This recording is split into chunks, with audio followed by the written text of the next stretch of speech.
우크라이나의 파업은 더욱 깊어질 것입니다. 그리고 2026년이 계속됨에 따라 더 세게 치십시오. 우리가 어떻게 알 수 있습니까? 우크라이나는 공습규칙을 다시 작성했습니다. 너무 미친 것을 만들어서 전해 본 적이 없다는 것을. 당신은 우크라이나가 무엇을 생각해냈는지 알고 싶습니다. 우리의 비디오를 확인하십시오. 세부 정보와 통찰력을 제공하는 곳.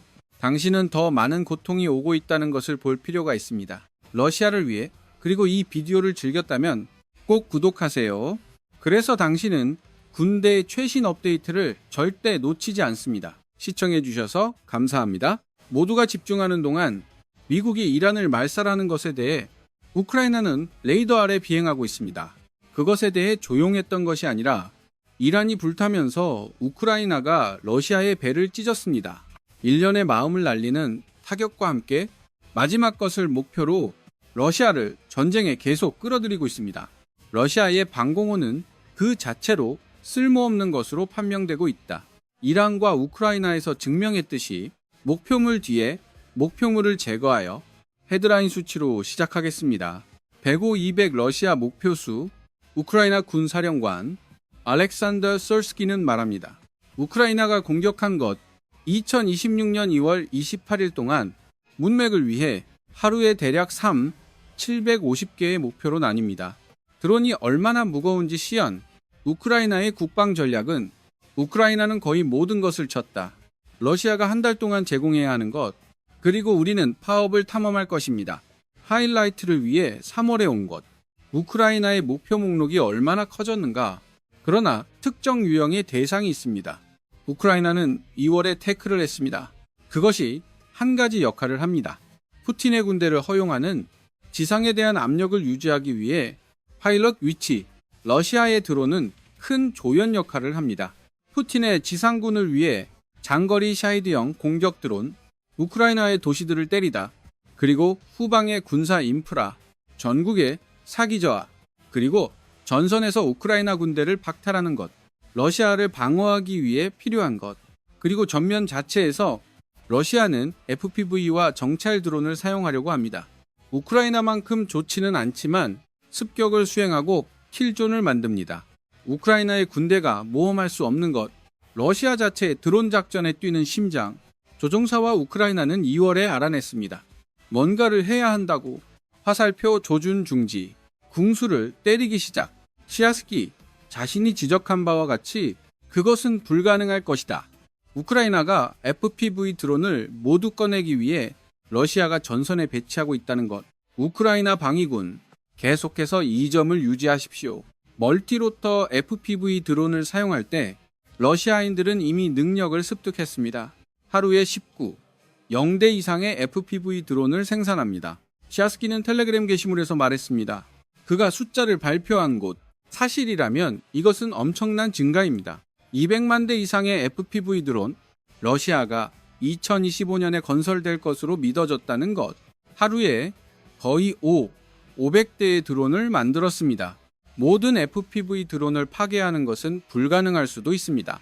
하지만 우크라이나가 할 수 있는 일은 드론 운영자를 목표로 하는 것입니다. 결국 최고의 FPV 드론도 여전히 리모컨 뒤에 누군가가 필요합니다. 조종사 자리를 차지하도록 안내하려면 수백 명이 걸립니다. 수천 대의 FPV 드론이 작동하지 않는 경우 우크라이나가 마치면 러시아가 지는 것은 단순한 위치가 아닙니다. 조종사들은 드론의 조종을 받으며 내려갑니다. 러시아가 대체품을 찾기 위해 안간힘을 써야 한다는 의미. 러시아는 집결하려고 노력해왔다. 가능한 한 많은 조종사. CC는 러시아가 계획하고 있다고 말합니다. 무인 시스템의 수를 늘립니다. 군대에 있는 군대 4월 1일까지 회원 100일 0명에게 우크라이나가 2월에 달성한 것 중 하나. 그 조종사들에게 보여주기 위해 전투라인 뒤에서 잘 작동하는 사람, 그들이 안전하지 않다는 것을 우크라이나가 그들을 때릴 수 있습니다. 그리고 그것은 그들의 FPV 드론을 전쟁에서 빼낼 수 있습니다. 드론 자체를 파괴하지 않고 우리는 비슷한 것을 말할 수 있습니다. 장거리 드론 전면에서 러시아의 샤히드 드론에 대해 이야기할 때 추측하기 쉽다. 그 드론이 우크라이나로 발사되고 있다는 것을 러시아 내부에서, 그리고 많은 사람들이 그러나 주요 장점 중 하나, 우크라이나의 많은 부분을 차지하고 있습니다. 러시아에 대한 보조금은 샤이트 드론을 발사하는 능력입니다. 목표물에 훨씬 더 가까운 곳에서 점령당한 크림반도에서 발사된 드론, 루한스크 또는 도네츠크, 이동할 거리가 훨씬 적습니다. 러시아 내부에서 발사된 것보다 그것은 더 적은 시간과 거리를 의미합니다. 이 일이 잘못될 수 있는, 그리고 그것은 우크라이나가 직면해야 할 것입니다. 한 달에 0개 이상의 파일럿 직책을 맡습니다. 그렇게 하기 위해 먼 길을 간다. 장거리 드론 전면에서 러시아는 3만 대의 샤이드형 공격용 드론을 생산하고 있었다. 2025년 9월까지 매년 유나이티드 24 미디어당 또한 향후 생산량을 2배로 늘릴 계획이 있었습니다. RBC 우크라이나는 썰스카이의 댓글에 대해 보도했습니다. 러시아도 자기 자신을 얻고 싶다고 말한 사람, 우크라이나에서 1령대의 공격용 드론을 발사할 수 있는 곳, 러시아는 아직 그 시점에 있지 않습니다. 그리고 이란에서의 전쟁, 푸틴의 계획에 렌치를 던졌을지도 모른다. 이란이 여전히 핵심 부품을 제공하고 있다는 점을 감안할 때 러시아가 자체 샤이드형 드론을 만들 수 있도록 하는 것, 러시아는 여전히 샤이드형 드론 무리를 방출하고 있습니다.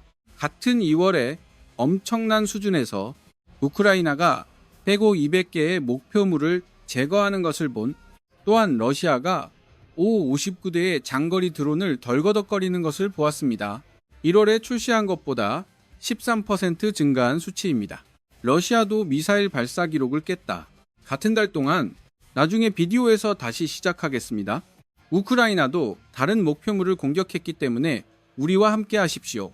그중 하나는 러시아의 미사일 산업에 필수적입니다. 그리고 우리는 나중에 그것을 다룰 것이지만 드론으로 돌아옵니다. 우크라이나의 2월 전략은 분명합니다. 잡아당기는 것이었다. 러시아 전체 드론 작전에 뛰는 심장. 그래도 화살을 줘요. 우크라이나는 여전히 많은 것을 꺼냈습니다. 세르스키도 밝혔듯이 조종사 자리를 차지하는 것이 훨씬 더 중요합니다. 화살은 아치나 활 없이는 날 수 없기 때문에, 그리고 100년 개 이상의 다른 대상을 추가할 때 삭제됩니다. 장비가 포함되었을 것입니다. 병력 집결 지휘 및 통제센터, 그리고 훨씬 더 일관성을 얻습니다. 러시아 군대의 격추, 드론에 집중하는 우크라이나와 함께 가장 큰 위협을 제거하기 위해 푸틴의 군인들이 선물할 수 있는 것, 그런 다음 3월로 넘어갑니다. 드론 작전의 심장을 너덜너덜하게 하고 우크라이나는 3월에 1분도 속도를 늦추지 않았습니다. 크렘린은 약간의 구제를 받았을지도 모른다. 바닥에 있는 푸틴의 패티, 우크라이나가 톱니바퀴를 꺼내는 것을 그만두기를 간청하고 있습니다. 덜컹거리는 전쟁 기계에 크렘린이 계속 도망치려 한다는 것. 그러나 우크라이나는 속도를 늦추지 않았습니다. 스트라이크 후 스트라이크는 러시아의 배를 활짝 열었습니다. 3월의 첫 12일 동안만, 그리고 우리는 그 파업의 샘플만 가지고 있습니다. 우크라이나가 얼마나 잘 수행하는지 강조합니다. 그것의 체계적인 타락운동. 방공부터 시작합시다. 3월 12일 KP 포스트는 댓글에 대해 보도했습니다. 무인 시스템 부대의 수장이 만든 로버트 브로디. 그는 우크라이나가 가까스로 파괴했다고 말합니다. 러시아 방공 네트워크의 19개 요소. 3월 1일부터 12일 사이 그 파업과 함께 S-300 시스템의 다운을 포함합니다. 그리고 러시아의 토르 표면에서 공중 미사일 유닛 중 하나, 브로디가 부르는 SBS 새들, 많은 공습에서 성공했습니다. 지금까지 3월, 그리고 브로디는 그들 중 일부를 자랑하게 되어 매우 기뻤습니다. 3월 12일 텔레그램 게시물에서 거의 4분짜리 비디오에서 우리는 같은 일이 반복적으로 일어나는 것을 봅니다. 우크라이나 드론이 목표물을 조준하다. 그것은 거리를 닫습니다. 그러면 드론이 직격탄을 맞춥니다. 이것은 우크라이나에 부인할 수 없는 작품입니다. 이러한 파업의 대부분은 기록되었습니다. 그들을 만드는 데 사용된 바로 그 무기로, 그리고 많은 경우 비디오에서 볼 수 있듯이 우크라이나는 더 많은 드론을 보내 후속 조치를 취합니다. 불타는 것을 촬영하기 위해 반출된 장비의 잔해. 우리가 언급한 구체적인 파업에 대해서는 토르 시스템은 부디안스크 근처에서 제거되었습니다. 러시아가 차지하는 영토 중 하나입니다. 자포리자주에서 나토에 의해 SA-15 건틀렛으로 불림, 이 소비에트 시대의 방공 시스템, 단거리에서 대상을 처리합니다. 헬리콥터를 요격하도록 설계되었습니다. 항공기 및 순항 미사일. 러시아는 토르처럼 행동하는 것을 좋아합니다. 우크라이나의 드론에 효과적입니다. 바로 그 드론이 그것을 꺼냈다는 사실, 방공 시스템이 있다는 증거입니다. 약 이 500만 달러에서 이 700만 달러의 비용이 듭니다. 드론 요격에 그다지 능숙하지 않습니다. 푸틴이 필요로 하는 대로 우크라이나가 파괴한 S-300 시스템, 점령당한 루안스크에 위치해 있었다. 보로벤키라는 이름의 정착지 근처 또 다른 소비에트 시대 시스템 S-300은 러시아에서 자주 사용됩니다. 일종의 이동식 방공 기능을 제공하기 위해 부대 구성에 대한 보호, 중요한 군사시설뿐만 아니라 토르와 같은 많은 목표물을 다룰 수 있습니다. 그것도 추가하지만 탄도미사일 위협을 제거하는 능력, S-300은 우크라이나가 공격한 방공 시스템입니다. 지난 4년 동안 계속해서 3월 12일 파업은 시리즈 중 가장 최근의 것입니다. 러시아의 방공 네트워크를 무력화시키기 위해 설계되었습니다. 그리고 우리가 언급한 파일럿 위치와 마찬가지로 더 일찍 이유가 있습니다. 우크라이나가 러시아의 방공망을 제거하려는 이유, 하지만 그 이유가 무엇인지 더 깊이 파고들기 전에 이것은 당신에게 상기시키는 빠른 사이드 노트입니다. 당신이 군대 쇼를 보고 있다는 것, 아직 구독하지 않았다면 지금이 그 버튼을 누르기에 완벽한 때입니다. 러시아의 방공망을 빼낸 우크라이나의 이유. 우크라이나에 따르면 이러한 시스템 중 332개가 파괴되었습니다. 전쟁의 시작과 3월 14일 사이에 왜 그것이 꽤 간단한지에 대해 우크라이나는 금고를 최대한 많이 조각해야 합니다. 가능한 한 공중복도, 자신의 영토에서 점령 지역에 대한 깊은 타격을 가능하게 하기 위해, 그리고 러시아 그 자체, 그것은 당신에게 놀라움으로 오지 않을 수도 있습니다. 바로 이 채널의 몇 번을 기준으로 우크라이나의 딥스트라이크 전략에 대해 보고했습니다. 놀라운 것은 러시아를 공격하려는 우크라이나의 많은 시도, 장거리 공격 실패. 유로뉴스는 12월에 그것을 공개했다. 러시아의 방공호가 보도되었을 때 간신히 꺼냈다. 우크라이나 드론과 미사일의 90%, 그래도 강력한 가로채기 속도로 우크라이나 장거리 무기의 10%를 의미합니다. 목표물을 맞았지만 우크라이나는 이것을 볼 것입니다. 그리고 많은 돈과 드론이 낭비되는 것을 봅니다. 목표물을 타격할 수 있습니다. 러시아의 방공망이 마비된 경우, 따라서 우크라이나가 2026년에 하고자 하는 파업, 환경을 만드는 것입니다. 더 많은 장거리 공격, 그것은 전선에서 러시아의 군대를 방해할 것입니다. 우크라이나의 전략적 목표에는 여러 가지가 포함됩니다. 우리가 논의한 파일럿 포지션처럼 러시아 석유 저장 창고와 함께 연료와 푸틴의 군대를 진드기로 만드는 훨씬 더 많은 것, 군사기계 핵심 부품수 감소, 훨씬 약한 러시아 전선의 추가 또한 있습니다. 고려해야 할 러시아의 계속되는 방공 문제, 제재 냄새가 났다. 크렘린의 건설 능력에 대한 혼란, 더 많은 방공 이유로 미된 언론 보도, 키이브 포스트의 12월 기사는 이에 동의합니다. 러시아의 무능함을 지적하는 것처럼 일부 핵심 구성 요소를 손에 넣으려면 방공망을 구축해야 합니다. 가장 큰 취약성입니다. 러시아의 방어망이 가지고 있는 것. 구성 요소가 없다는 것은 새로운 방공 시스템이 없다는 것을 의미합니다. 또는 적어도 재건되는 방공호, 장치를 제대로 교체하기에는 너무 느린 속도로 우크라이나가 무너지고 있다는 것. 전반적으로 공급망 고장, 러시아를 곤경에 빠뜨렸다. 둘 중 하나를 선택해야 하는 우크라이나가 파괴하는 시스템 교체, 러시아에 위치한 방공호를 수송하여 우크라이나가 만들어내는 틈새를 앞쪽으로 또는 그대로 둡니다. 집에서 가까운 목표물을 보호할 수 있도록 러시아가 구축하는 모든 방공 시스템, 그것은 이물질에 의존한다. 그들이 승인된 국가 출신이든 아니든 건설 지연의 직면, 사실 키이프 게시물은 주장합니다. 러시아는 단지 하나의 잘 겨냥된 공격입니다. 또는 더 이상 아닌 적절한 타이밍의 제재, 더 이상 S-400 방공 시스템을 구축할 수 있음, 주요 장비가 필요합니다. 전쟁에서 어느 쪽이든 우크라이나가 승리, 러시아가 이러한 문제에 어떻게 대응하든 필요한 안전한 공중 통로가 열려 있습니다. 더 많은 스트라이크를 수행할 수 있도록 허용, 러시아와 그 전쟁 기계에 대항하여 더 더 많은 파업에 대해 말하자면 우리는 몇 가지 더 다룰 것이 있습니다. 우크라이나 공격 포함, 러시아 미사일 센터에 대항하여 우리가 앞서 암시했던 것, 비디오가 끝날 때까지 우리와 함께 하십시오. 그동안 그것에 대해 알아내기 위해 다른 유형의 대상이 있습니다. 우크라이나가 3월에 강타한 것, 전반적인 전략에 영향을 미칩니다. 최전선에서 약화된 러시아의 연료 열차, 3월 12일까지의 이틀, 러시아에게는 꽤 폭발적이야. 방공 시스템 2개를 더 잃은 것을 넘어 우크라이나가 S-300을 꺼낸 날에도 그것은 또한 탄약 창고를 파괴했습니다.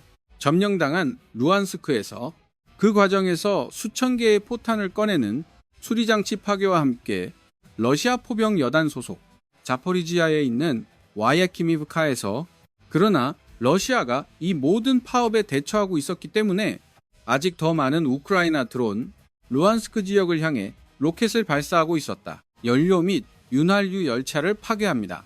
리아브젠스크 부문에서는 거의 말할 필요도 없습니다. 이 파업이 중요한 이유, 러시아 군대에서 연료를 빼앗다. 탱크와 장갑차에 동력을 공급할 수 없습니다. 그것은 또한 이동식 포병을 의미합니다. 그리고 방공호는 갑자기 움직이지 않게 됩니다. 다른 사람을 위해 앉아있는 오리를 만들 수 있습니다. 우크라이나 파업, 그리고 윤활유가 불길에 휩싸이면서 이 기차 공격과 함께 우크라이나도 핵심 부품을 꺼냅니다. 러시아의 군사 장비 유지 보수에 사용됩니다. 장비가 움직이는 것을 막을 수 없다면 적어도 간접적인 저하를 강요할 수 있습니다. 장비의 효율성이 훨씬 떨어집니다. 그리고 신뢰할 수 있는 푸틴의 군대가 현장에 있어야 했던 것보다 흥미롭게도 우리는 우크라이나가 러시아의 책에서 한 페이지를 빼내는 것을 보았다. 루안스크 연료 열차 파업으로 양측은 물류의 중요성을 잘 알고 있습니다.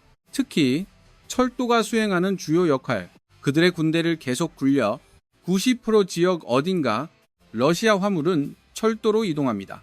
그리고 그것은 군대에 많은 것을 적용합니다. 상업 화물에 하는 것처럼 러시아 군대가 연료를 손에 넣기를 원한다면 그리고 기차로 와야 하는 윤활유, 우크라이나는 철도에 대한 의존도가 비슷합니다.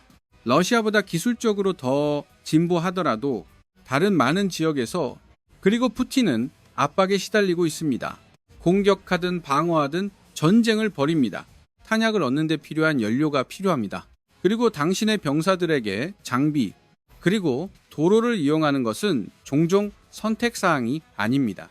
비용 때문에, 그리고 큰 트럭이 천천히 움직인다는 사실, 무거운 화물을 운반할 때 그들을 목표로 삼는 러시아는 그것을 이용하고 있다.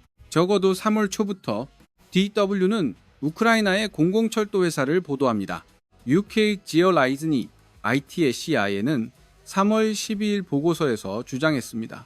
다리와 철도가 타격을 받고 있습니다. 기차와 마찬가지로 이 모든 것이 이루어지고 있습니다. 작업에 렌치를 던지다. 우크라이나의 지상 물류. 3월 12일 우크라이나는 불로 싸웠다. 그것에 드론은 연료와 윤활유 기차를 꺼냈다.